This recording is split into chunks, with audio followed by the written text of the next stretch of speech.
remind you that you're still on your oath, which means that you're still sworn to tell the truth. Thank you. Thank you, Mrs. Mulligan. Ms. Mulligan.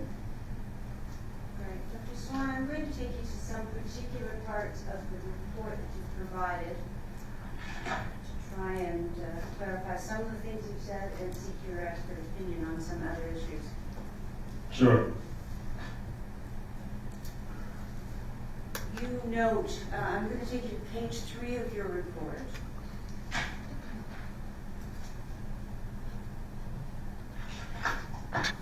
Okay.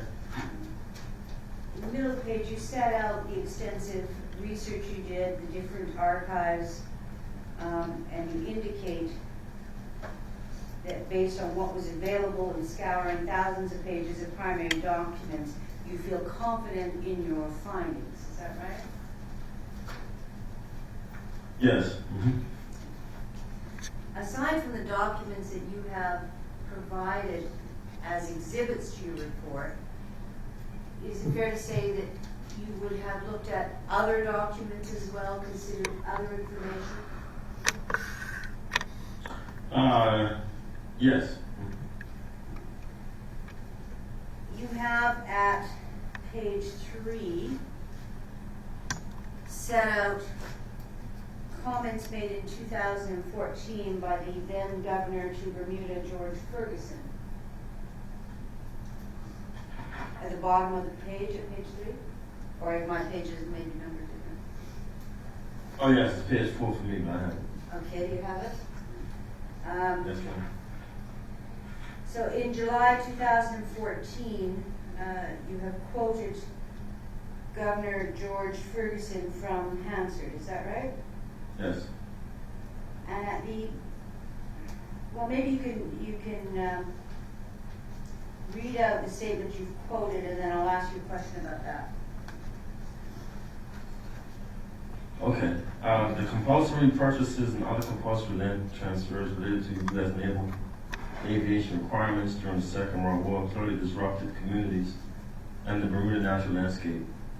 Compensation arrangements were made both for the major historic compulsory purchases which were highlighted in the debate, the purchases in Tuckerstown in the 1920s, and the purchases for military purposes during the Second World War appear to have been completed broadly in accordance with the normal principles of compulsory purchase, public objectives, with measures in place to help ensure fair prices. In neither of these cases do I consider that there is a specific enough case that injustices were done that would merit the establishment of a commission law. Thank you. Were your findings consistent or inconsistent with former Governor Ferguson's statement that there were normal practices of compulsory purchase and that measures were in place to ensure fair prices? Do you find normal practices of compulsory purchases and measures for fair prices in your review of the historical document? One second, I'm reading over. Sure. So you're asking about my agreement with that particular sentence or the statement at large? Well, first you tell me the statement at large. Do you agree with what was expressed there based on your review of the historical documents and your research? No, I disagree. I think there were injustices done that will merit the establishment of a commission as such. All right. And with respect to normal principles of compulsory purchase for public objectives, first of all, do you know what Governor Ferguson was talking about when he said normal principles of compulsory purchase? No, I'm not sure what he specifically means by normal. With respect to duties that historically and in current day, but historically from your perspective, that governments owe to their people, duties of fairness, good governance, those kinds of things. When you reviewed the historical situation in relation to St. David Islanders' homes being appropriated, did you find evidence of those kinds of normal principles of good governance and concern that there was fairness? I would say it was an absence of fairness. I would say that there are a number of instances where it was not fair. For example, the practice which the governor admits, or not admits, that it was unfair to have St. David Islanders housed in temporary barracks while U.S. military personnel lived in their homes that they had been evacuated from. So I think there are a number of cases where it wasn't fair. St. David Islanders were never consulted in the practice, even before, in the process, even before we get to the moment of negotiation. I don't see anything that suggests that they were given the due process in terms of stating their objections before a decision was made. The other communities were allowed to state their displeasure. So I think by the time we're at the moment of negotiation, I think unfair practices have already occurred that put them at a gross disadvantage. And just the notion of suggesting, even before a response, that to go against the decision that they would automatically be considered unpatriotic, I think that was greatly unfair, grossly unfair, given the social, economic, and cultural practices of the island that were predicated on segregation and racism. I think it was totally unfair, particularly given the fact that it was Black Bermudians who were loudly denouncing racism and white supremacy, not just in the island, but globally. But then to be suggested that they were somehow not being loyal, or they were not operating from a position of advancement. In other words, the notion of Black people were anti-empire, before they even had a response. I think that was quite unfair. Quite unfair. And while you've raised that, I'm looking at page 20, what is my page 29 of your report, maybe 30 of your version.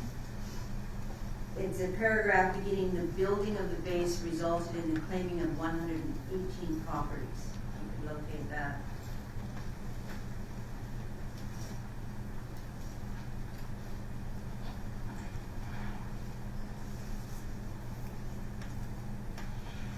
That's page 30 for you said? I'm sorry. Page 29 for me, so maybe page 30 for you. The building of the base, it's just before the United States base's acquisition of land. Insert. Second.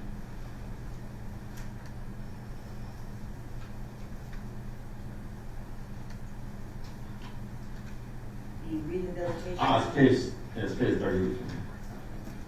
So the building of the base resulted in the claiming of 118 properties owned by some 65 families in St. David and surrounding islands.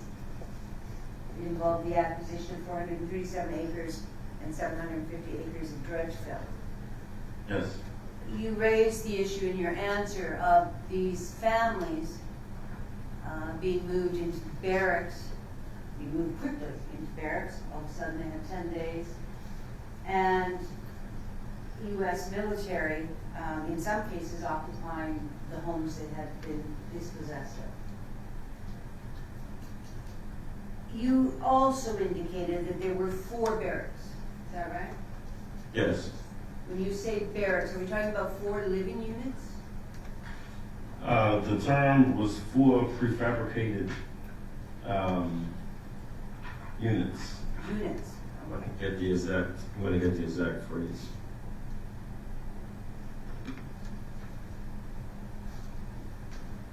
It totaled 6 apartments.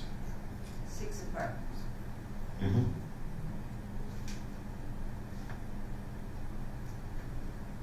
And Well, I do want to, I'm sorry. sorry, go ahead. Go ahead. No, I should clarify that there were also other temporary locations of housing. The barracks was one of the cases. And not everyone was placed in the temporary housing. There were some persons who were moved to other homes. But by and large, this is probably the broader process that took place for the bulk of most of St. David Islanders, particularly those who lived on the East End. And not all were put in the barracks at the same time. There was a kind of delay, a staggered process. Well, let's go back then and see if I can clarify with you what evidence there is about this. There were a number of people you said whose homes were going to be rebuilt on the Hayward property. Yes. And that was primarily white St. David Islanders, correct? First to be so, yes.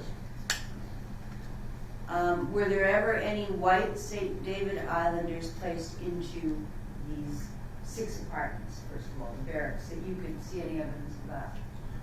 Give me 1 second. Thank you.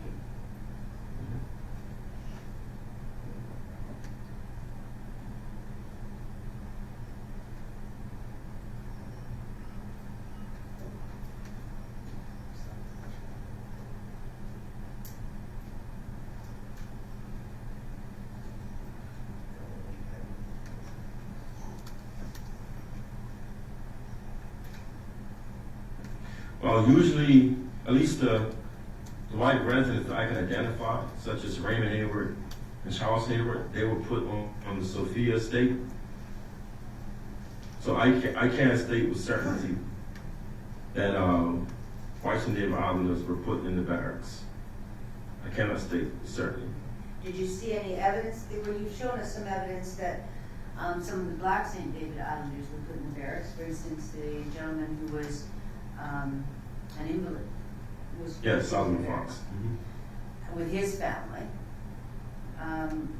Did you see any evidence that there were any white St. David Islanders actually put into the barracks? I know you can't say for certainty whether it happened or not, but was there evidence of it? Here's the thing. I have the list of 46 persons is actually on my page 60. And it may be helpful that if there were a genealogist to look at this list.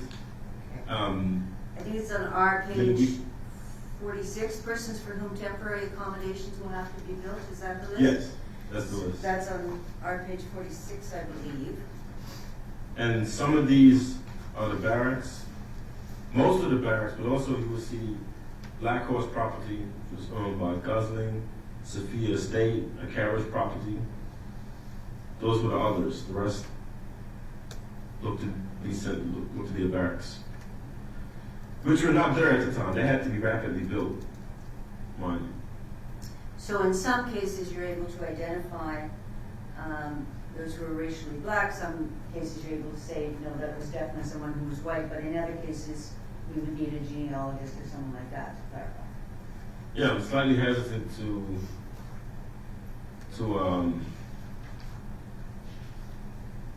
I didn't want to state just generally. I was trying to be really diligent about that.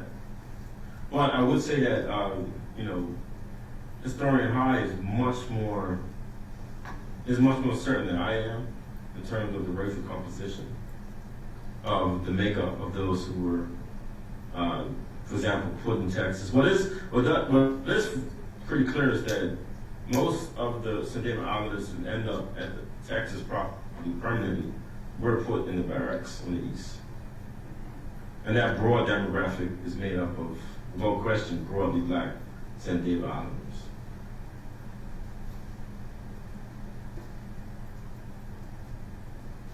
Now, at the same time, we are talking about Bermuda, a very segregated Bermuda of 1940. A very segregated Bermuda, where to create segregated dwellings will be very consistent with the cultural patterns, political patterns of the rest of the island. So I'm more inclined to agree with Pi than disagree. For the most part, this is a majority black community.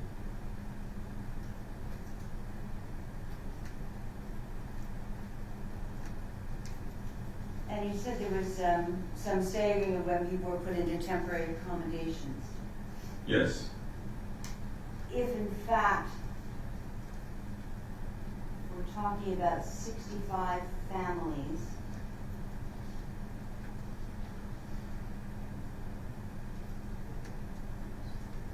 was there evidence you were able to find historically that temporary housing was in fact provided to all of those people, appropriate temporary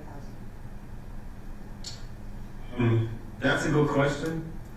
What I'm clear about is in July or June, I mentioned the incident where they request the governor speak before the community, and they did not seem to believe so. They did not seem to believe that they were being appropriately treated. There were still questions about the compensation amounts.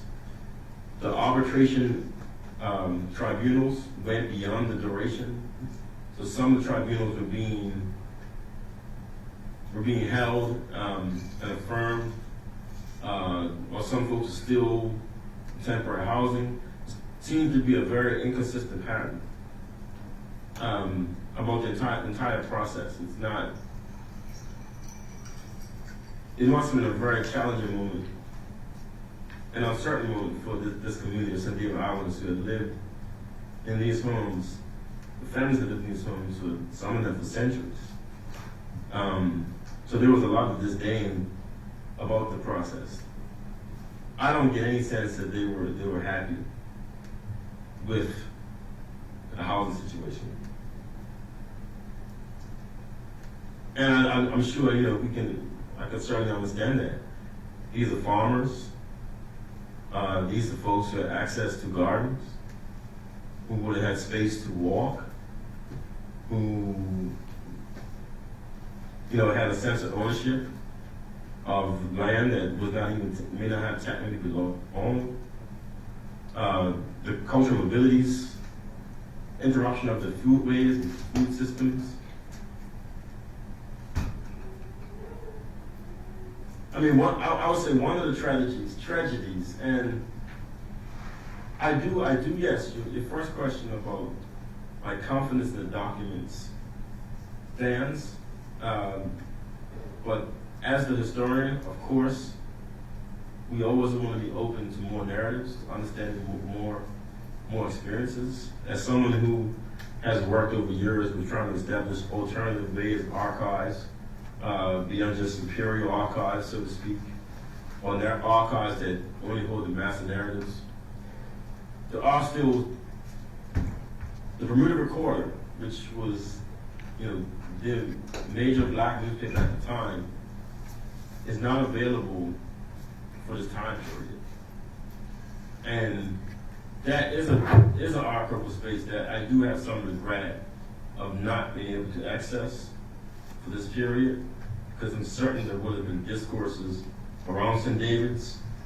So I actually make this friendly appeal to the Bermuda community.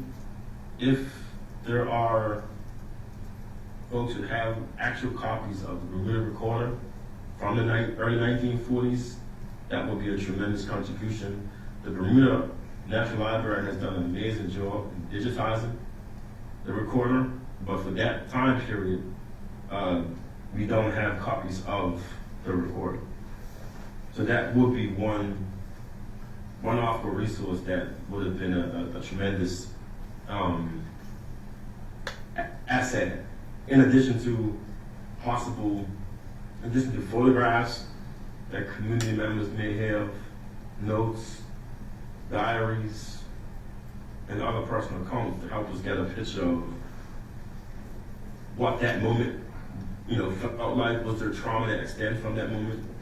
I know I'm probably going beyond the scope of the question, but I don't get a sense in the documents that this community is happy with the temporary housing situation. In part of your answer, you said that some of the arbitrations went on for a longer period of time. People were in temporary housing. They were for an extended time. Were some of the claims quite quickly resolved, some of the settlements made quite quickly? Yes, and some of the quicker claims, I mentioned Longbird Island. There was an American resident. He filed his claim pretty quickly. There appeared to be some white families who filed their claims pretty quickly. Some actually didn't go to arbitration. Some accepted the deal from the U.S. government off the bat rather quickly. But for the most part, the majority of St. David Islanders, and certainly black St. David Islanders, they fought through arbitration. Prior to being dispossessed of their homes, what can you tell us about culturally how families were living? Were they living, in nuclear family units on property all by themselves, or were they living in a different way? Were they living in extended family units, extended family all in one house, or several houses on one property? That's a great question. There was some combination of arrangements. I did find cases where some individuals would farm the land, family members, in exchange for housing rights.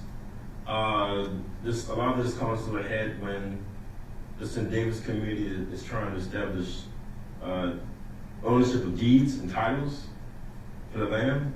That there were a lot of these joint family arrangements that were important culturally to the community. There was one, Ambrose Fox, who was a barber who lived next to a road. For him, that was important. His clients walked across the road. There were restaurant owners, like Marie Borden, who talked about the location of her restaurant being important. So, yes, definitely there were a variety of arrangements between families, how they lived, but also how, I guess, the everyday life and commerce or social economic exchange was also very complex. You had cases where, particularly among fishermen, where there was the sheer collective space that may sound like ultra science to the layperson, but they shared areas of fishing. It spoke about the loss of that. So there's definitely this really strong communal sense that we still see in St. David's. But the fragments of what we see in St. David Island today is a fraction of what St. David's Island, in terms of the cultural closeness of those communities, were before the land dispossession.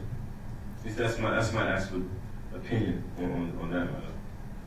Was there any documents that you were able to discover, or any records that suggested that the Bermuda suggested that the St. David's Committee, that was responsible for ensuring fairness, suggested that they took into consideration the disruption of the cultural lives and the familial lives of the people who were being dispossessed? No,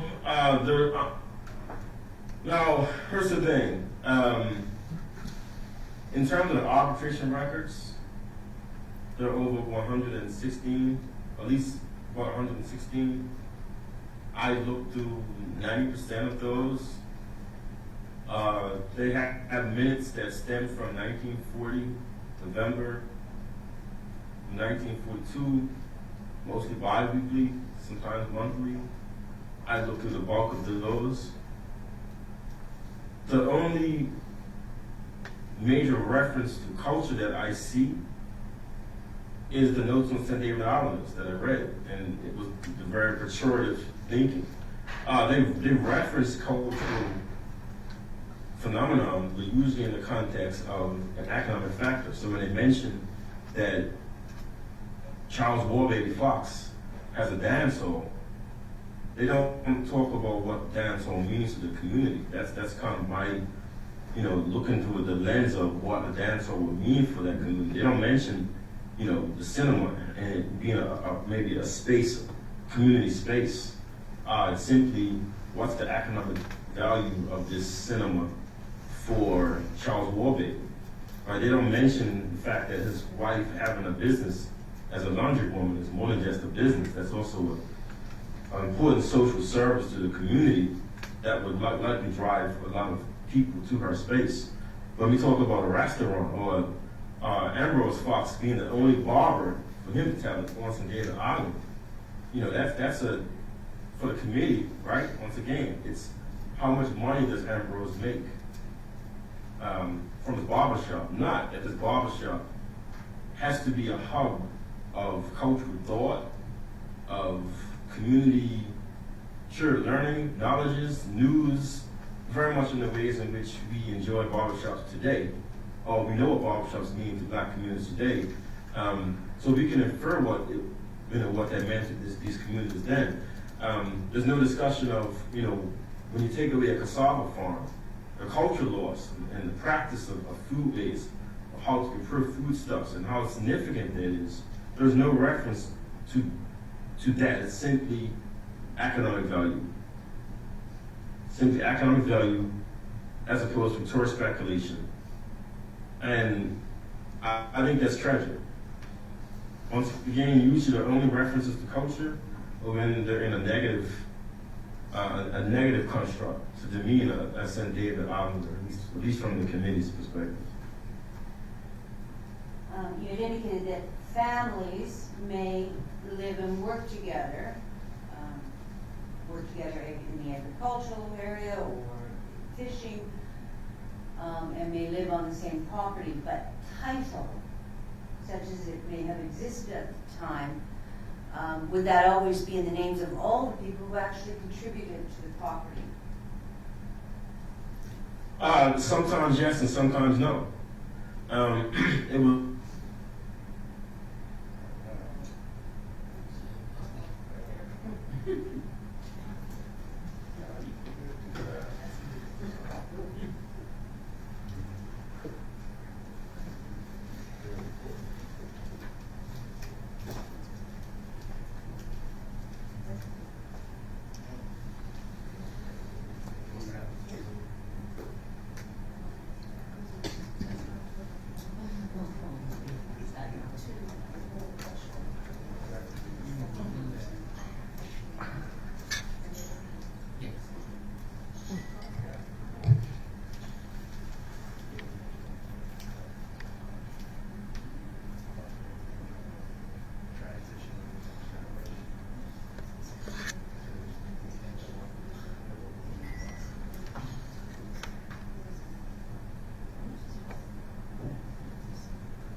I gather from the technicians it will be about 4 to 5 minutes, so we will just sit here and relax, commissioners. We won't hold it together in 5 minutes. Okay.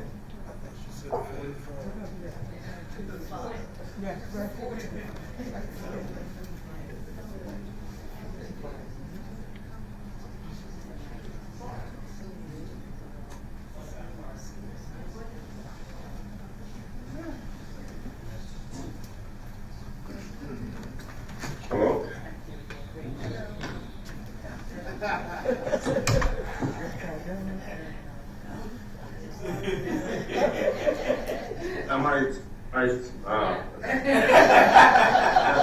Thank you.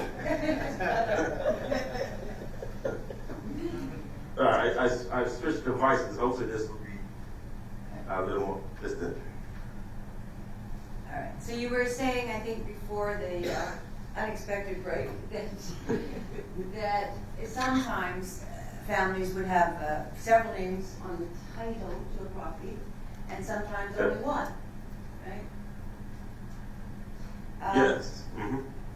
How did the St. David's Committee deal with a situation like that, where several people may have, in a real sense, in an equitable sense, own the property, but only one name was on title? Did they give any consideration to the others?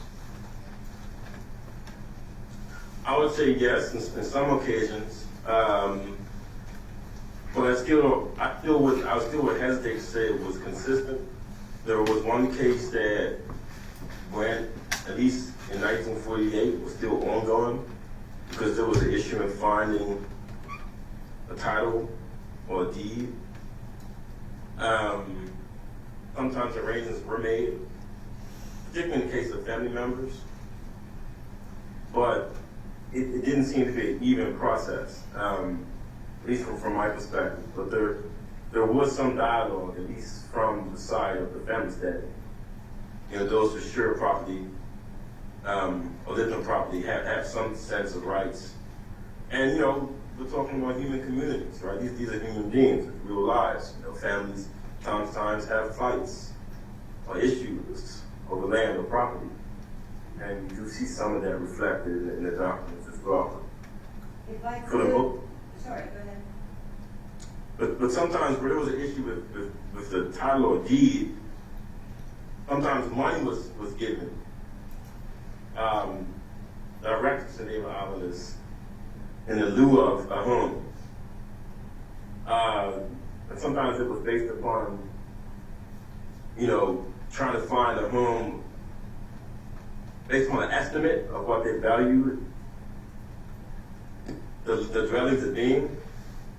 But that was also uneven and reflected, I guess, some notions, some cultural notions as well, where there seemed to be this notion that if someone lived in a shack, they should simply just be grateful with whatever they got, particularly if it was a stone dwelling.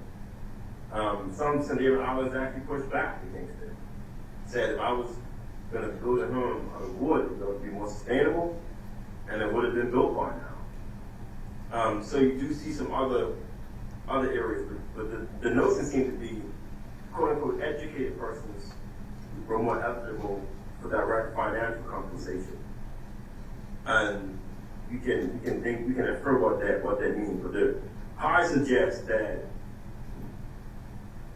for the most part, whites were likely to have gotten direct financial compensation than a home, which took us back to the issue of finding title and deed. If I can take you to one of your exhibits, it's SD 14. Can you help me with that? Sure. Give me one second.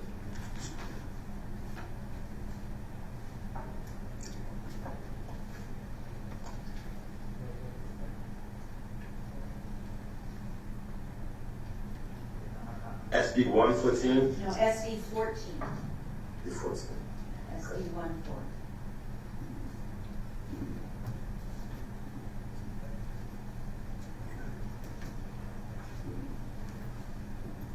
It's going to take more than 1 second.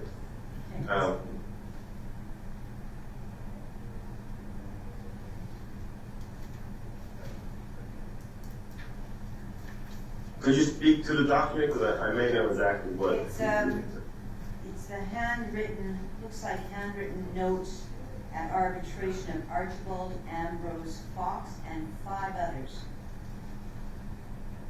Okay. It's case number 40. And it says, underneath the heading, it says Consolidation Claims.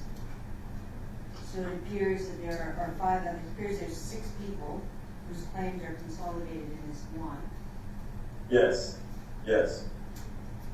I need your assistance as to whether you are aware of whether that's 6 people on one property or why this was consolidated the way it is. Okay. 1 second. There may be some helpful things under the heading under Consolidation Claims Land. It appears they've separated out who owns what portion of this land.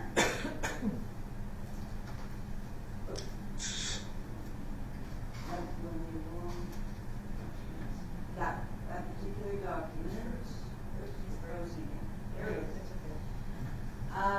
So this is SD 14 under Archibald Ambrose Fox and 5 others, the Consolidation Claims.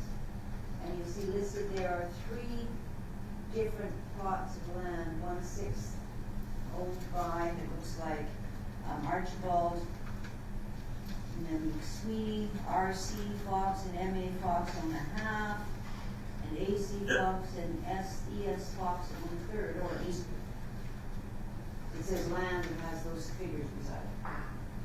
Correct? Yes. If you see, the lot will tell you where they resided. So lot 93, they resided on. Like Sweeney Fox, they resided on that lot. Richard Cleveland Fox.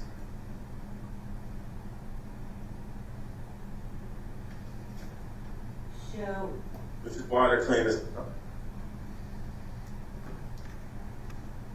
there appears to be, so these people who resided on that land, there appears. Oh, I had some claims. Okay. There appears to be 3 figures set out of presumably value for the lands that they had a claim to. 366.13 or 1100 and 733 for a total of 2200. But then there's a figure that says 500 for buildings. And LT Tribunal gives certificate of moral claim to house to AAF.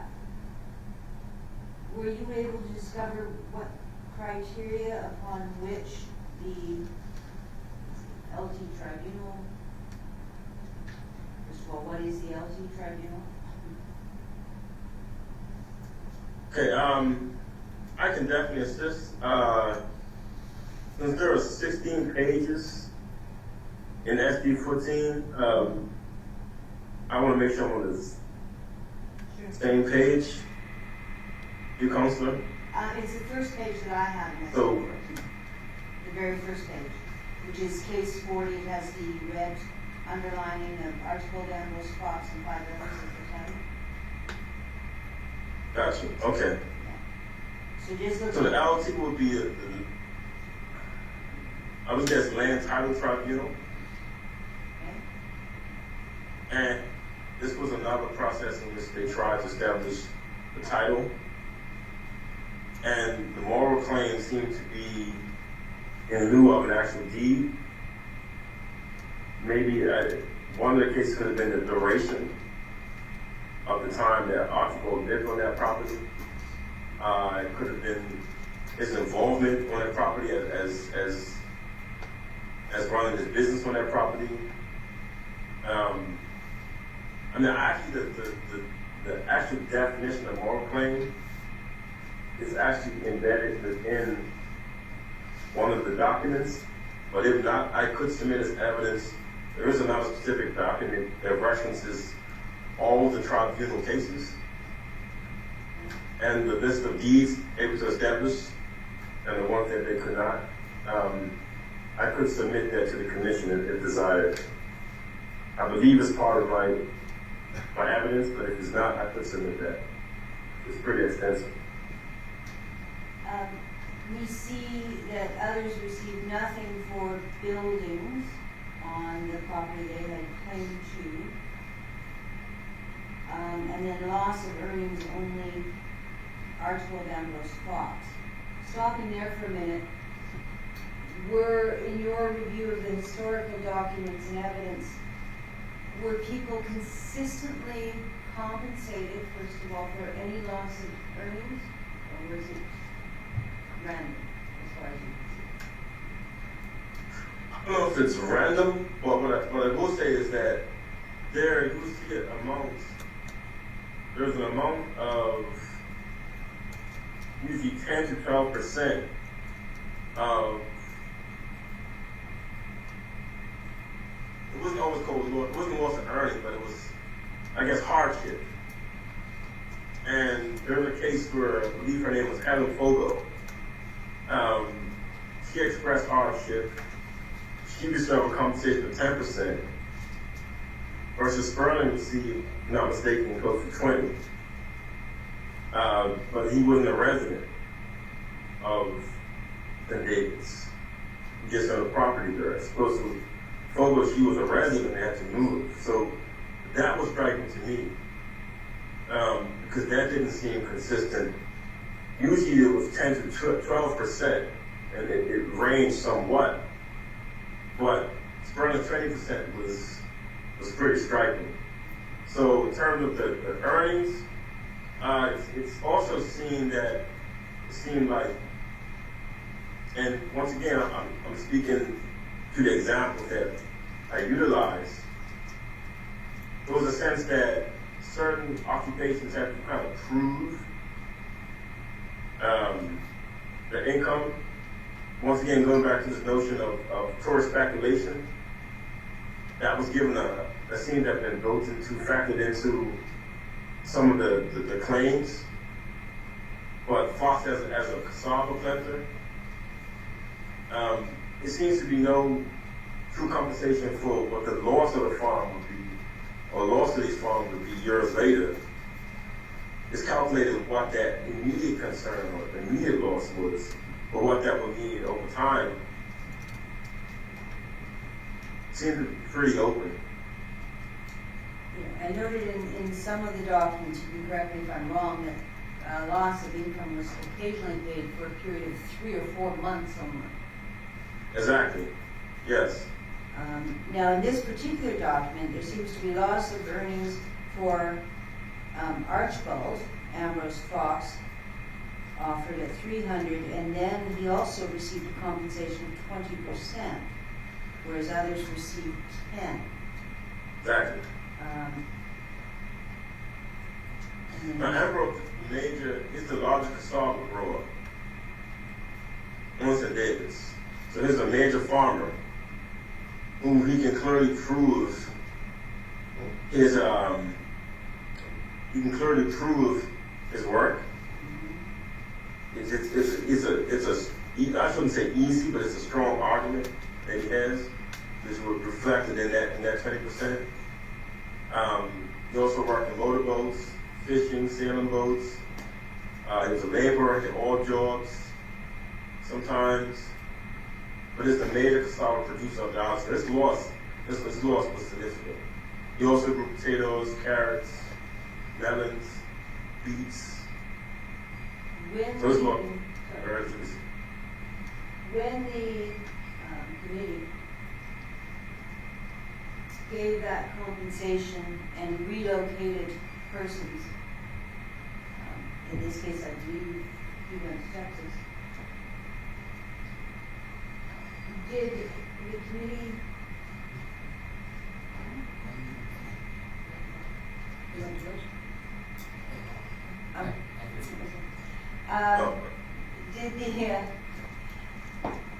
did the committee provide farmers with a plot of land that had arable acreages to continue, or at least try and pick up their farming business? No. Usually they received what they consider to be compensation for loss of earnings and an amount or a house of what they determined to be equal or relative value. This was also a sticking point for the Tommy Fox, who didn't want to give up all of his property for those to move to Texas because he wanted to reserve some land for farming. So no.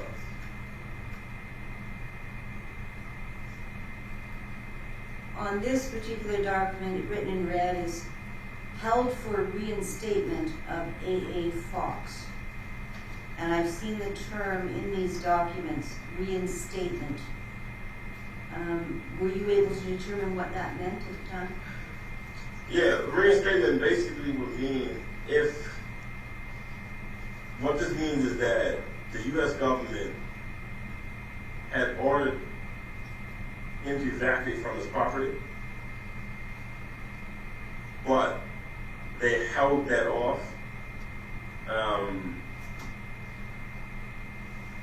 because he wasn't able to be in temporary housing.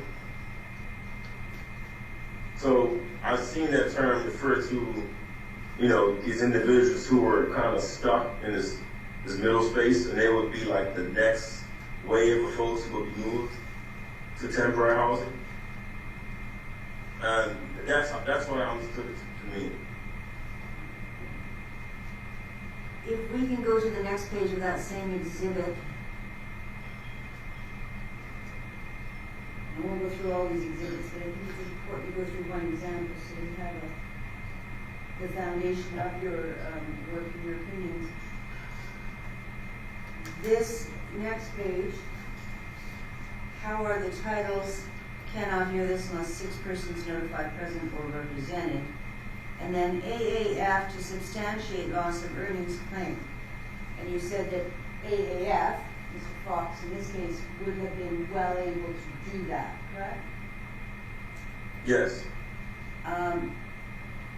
Based on your review of the historical and cultural realities on St. David's Island, would all St. David Islanders be able to substantiate their loss of earnings claim? No. That this matters? No.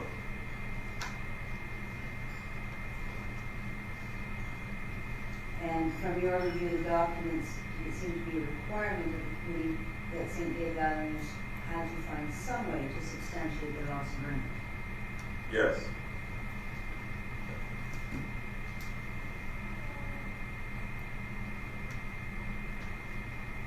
There are even notes on the documents that would speak to could this person substantiate claims, and not just claims, but even what they were doing with the funds they received. There was one case where the chair of the committee wanted Bank of Butterfield to release the banking information of one St. David Islanders to see if he had actually spent the money on a home or needed this amount. The request was rejected, but the attempt was made. So there were these challenges to some of the claims that St. David Islanders were making in terms of loss of earnings and also what they needed, what they thought was fair compensation. St. David's Island at that time, what was the access that St. David's Island had to the main island, Bermuda, at that time? A bridge is built in the 1930s, I believe 1934. But prior to that, and also after building up the bridge, the boat was the main method of transport. I mean, there's the popular notion of isolation, but there's consistent traffic, over the waters by St. David Islanders to the mainland. But that also speaks to Bermuda in general.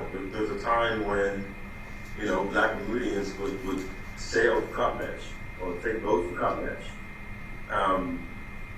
It's kind of difficult to imagine that, but largely the bridge, or for the most part, boats of varying degrees. Small ferries.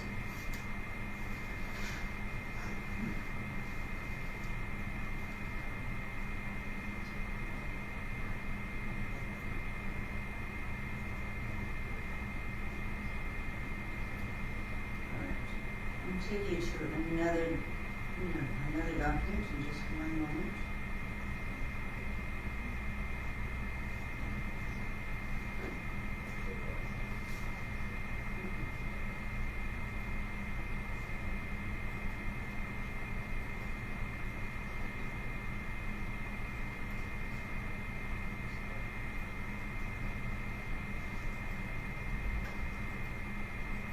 I'm having technical issues. Just a moment.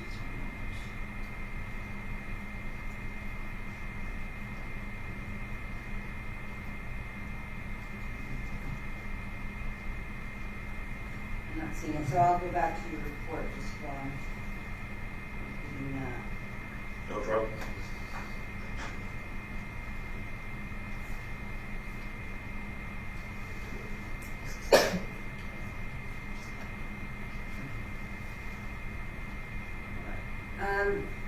had referenced in your evidence earlier about the secret meetings or private meetings and discussions that led up to the decision that St. David's Island would be the location of the military base. And that is on my page 17, probably your page 18 of your report. Okay.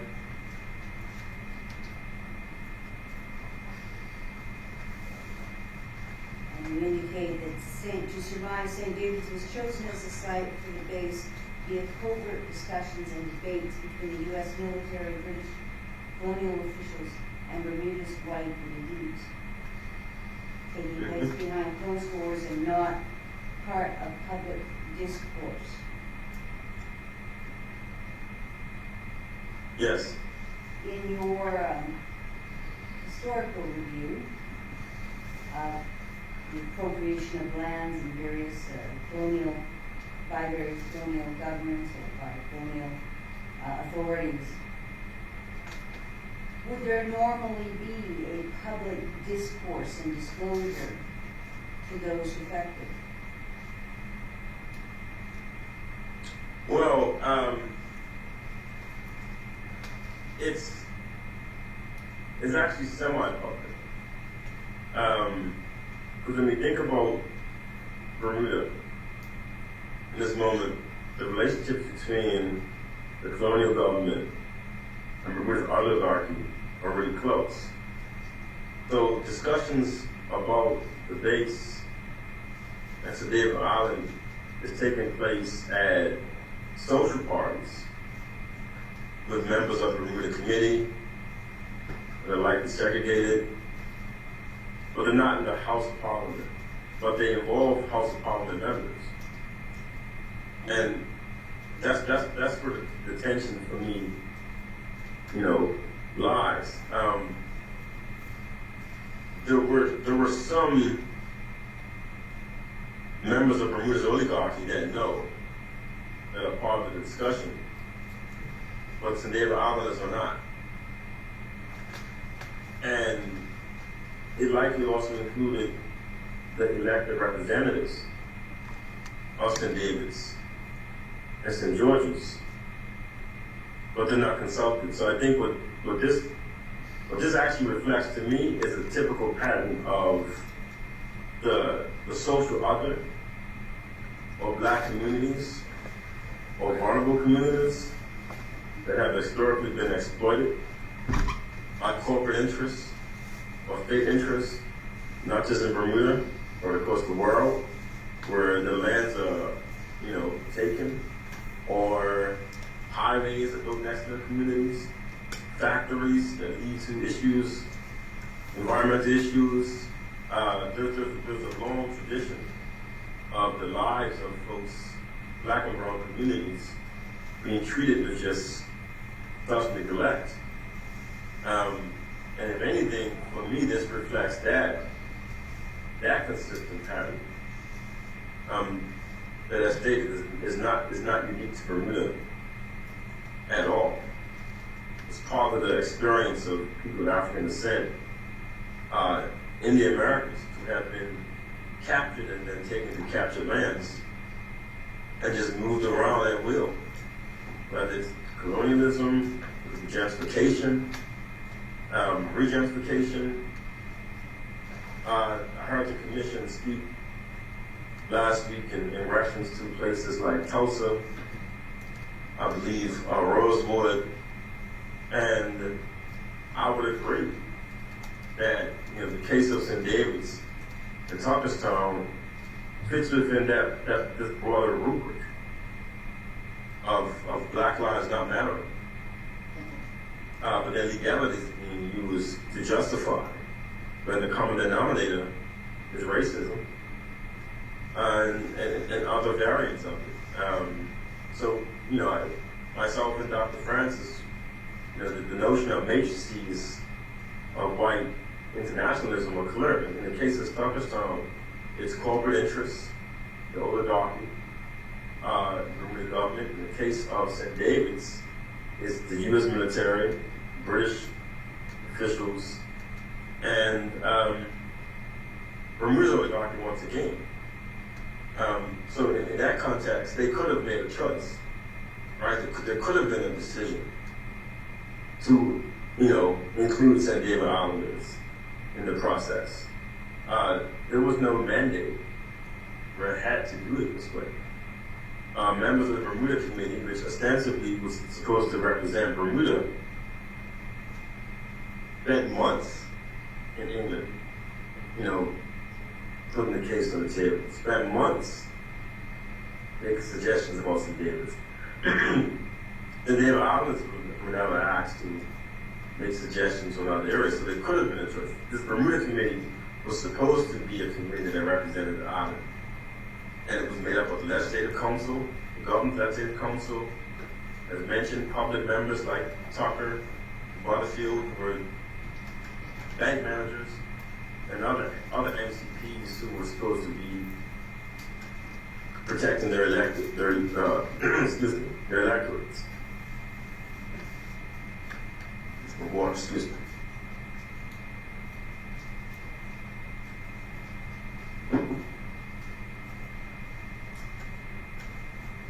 I don't know whether you looked at this particular question, but I'll ask it because you did. Sure. At the time, you talked about the that the military base would have been located somewhere else. Are you able to answer whether in any area, any other community of Bermuda, what the percentage of population, of black population versus white was at that time? I did not look at that in relation to St. David's. I mean, to the military base. Certainly, those numbers are available. And I'm specifically but no, I did not. sorry, specifically thinking of the racial composition of the area that was rejected as a site for the military base because of the uproar and upset of the Bermuda community. Right, great question. Well, I would say this. The population of St. David's is sandwiched. The racial breakdown, the specific racial breakdown of population for St. David's is sandwiched in the census to include St. George's. But in 1940, I would say that St. David's is certainly would be defined as having a much larger black population than St. George's. That would be my actual opinion on that matter. That would reflect actually, I did show those numbers, but that was reflective of St. George's and St. David's. It would be a larger black population on St. David's at the time than white. But in comparison to the other parishes, I did not address that. Okay. Some have argued, or at least presented the position contrary to yours, that this was all done, contemplated under extreme pressure by the British government to bring an end to the Nazi war campaign that was causing great harm in Britain and elsewhere in Europe, and that there was no deliberate racist practice or unfair practice. What do you have to say to that? I would totally disagree. The issue is not,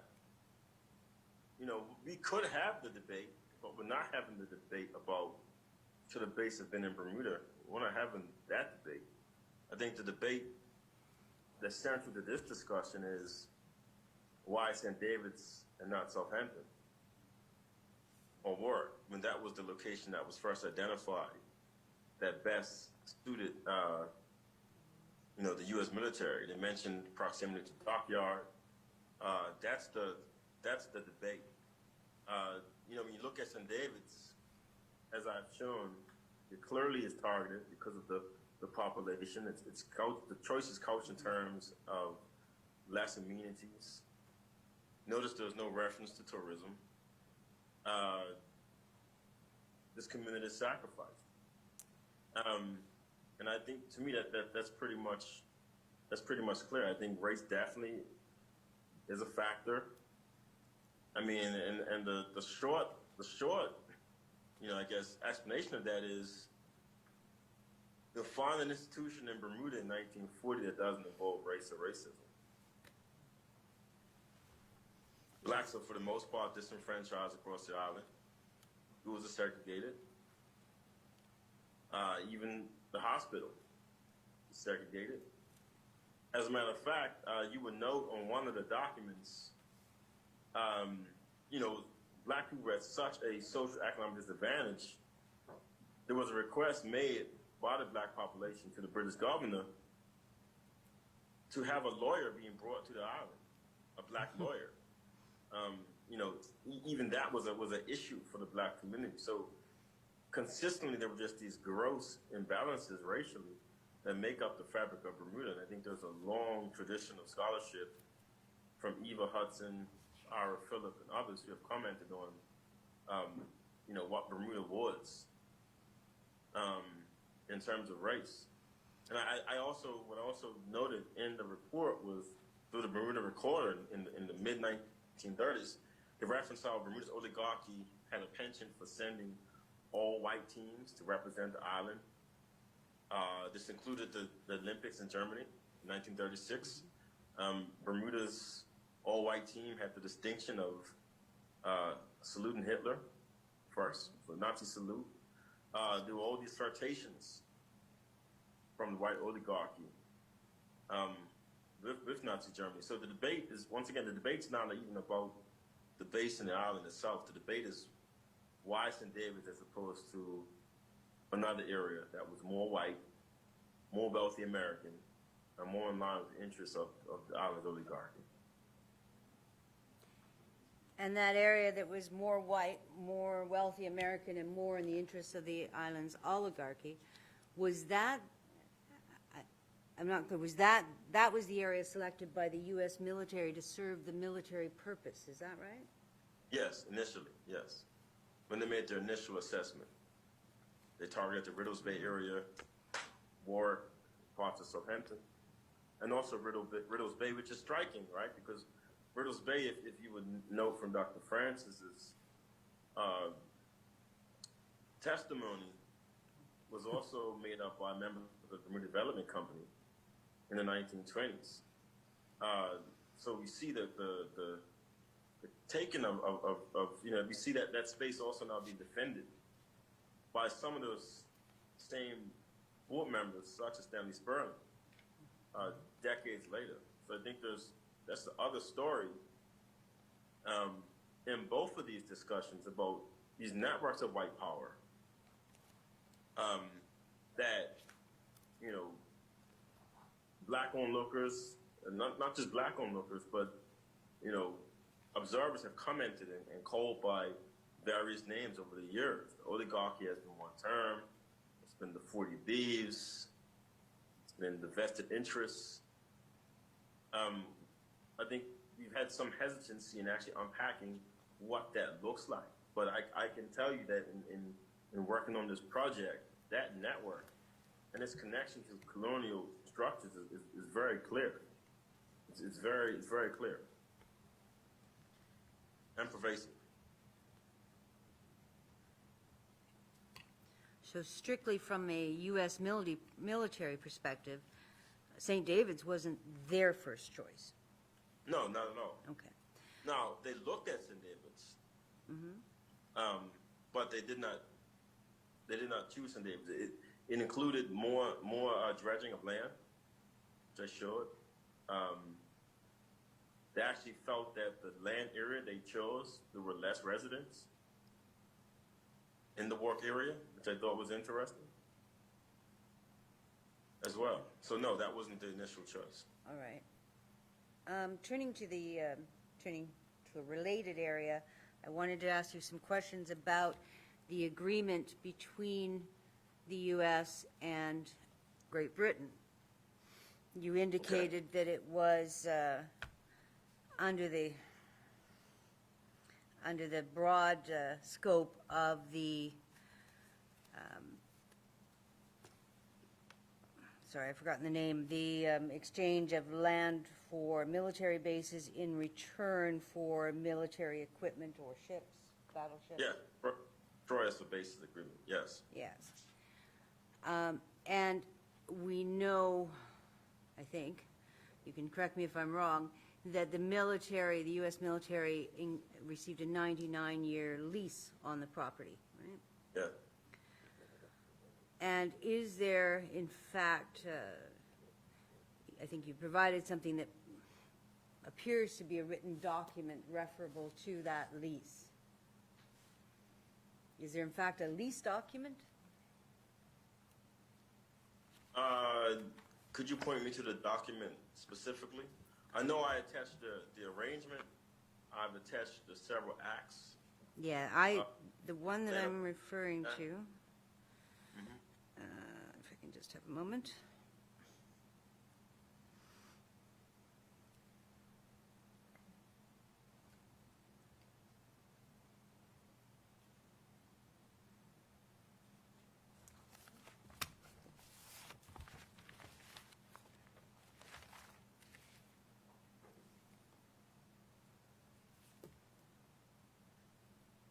Gone too far.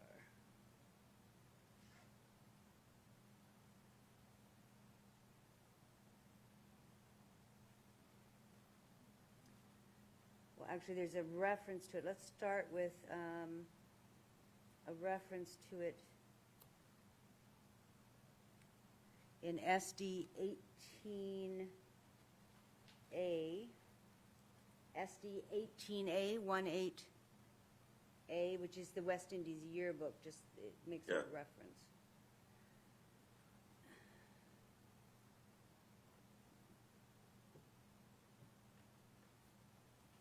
All right, and if we could go to the next page on that exhibit, thank you. And Consul, which page are we on? Sorry, And- the second page of that exhibit, which isn't for some reason coming up on my device, but thank you. For my elderly eyes, I appreciate that. Yes.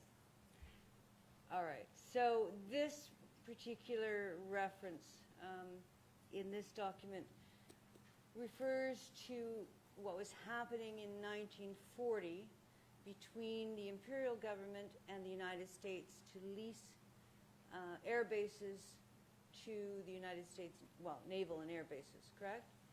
Yes. And in fact, it refers to the lease of several, I got mine there, I think. Refers to the lease of several bases in several territories of the British Empire, correct? Yes.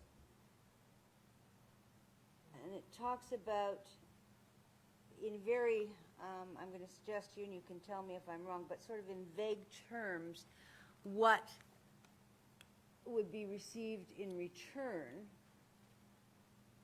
by the British government or even the territories for this land, correct? Yes. Mm-hmm. Okay. And if we can go just to the next side of that page. Yeah.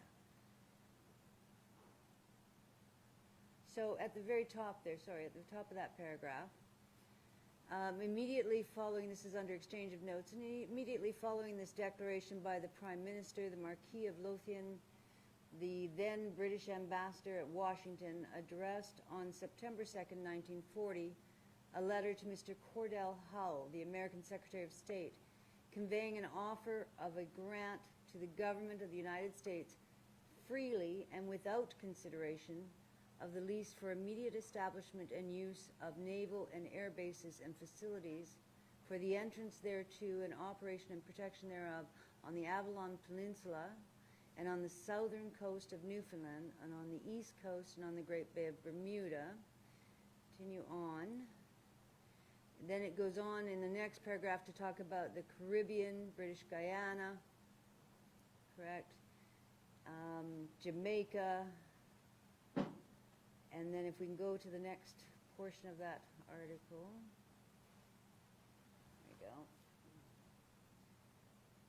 All to be leased for a term of 99 years, free from all rent and charges other than such compensation to be mutually agreed on, to be paid to the United States in order to compensate the owners of private property for the loss by expropriation or damage arising out of the establishment of the bases and facilities in question. And then it goes on to talk about the Navy destroyers. On the same day, Mr. Cordell Hull replied, gladly accepting the proposals, and stated that in consideration thereof, the government of the United States would immediately transfer to His Majesty's government 50 United States Navy destroyers, generally referred to as 1,200 tons type. And then we're referred to as the West Indian Bermuda, I think, after that. So they're talking about the people of the West Indies, that the arrangements for the lease of the bases now, however distasteful to the people of the West Indies, would be loyally accepted if they served to ensure help for the mother country at this grave crisis in her history was at once made evident in Bermuda, the House of Assembly, etc. There's a reference there to a